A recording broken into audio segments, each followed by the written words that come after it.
رسول اللہ صلی اللہ علیہ وآلہ وسلم نے فرمایا تھا عود المریض، مریضوں کی عیادت کیا کرو، وَأَطْعِمُ الْجَائِعَ، بھوکوں کو کھانا کھلایا کرو، وَفُكُّ الْعَانِ، جن کی گردنیں بوجھ تلے آ گئی ہیں ان کی گردنیں آزاد کیا کرو۔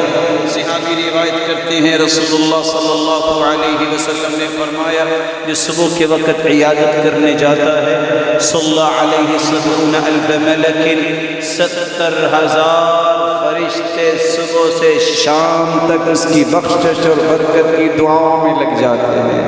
وَإِنْ عَادَهُ عَشِيًّا، اور اگر مغرب کو کسی کی عیادت کرنے جائے صلی علیہ 70,000 ملک یصلون علیہ، 70,000 فرشتے حتی یصبح، صبح تک اس کی بخشش اور مغفرت کی دعائیں کرتے ہیں۔ ایک وقت آنے والا ہے جس وقت میرا رب کہے گا، حدیث بیان کرتی ہے یا ابن آدم، آدم کے بیٹے مرضت فلم تعدنی،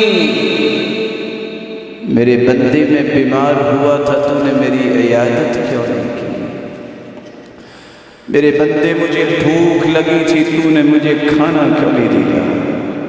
بندہ کہے گا اللہ آپ تو سب کو دینے والے ہیں، کہاں میرا بندہ جو بھوکا تھا تو اس کو دیتے تو میری رحمت تجھے مل جاتی، وہ بیمار تھا تو اس کی عیادت کرتے تو تجھ کو میری رحمت مل جاتی۔ میرے رب کو کتنا پیار ہے لوگوں سے کہ ان کی بیماری کو اپنی بیماری کہہ دیا، ان کی بھوک کو اپنی بھوک کہہ دیا۔ اللہ ذو الجلال ہمیں سمجھنے کی توفیق عطا فرمائے۔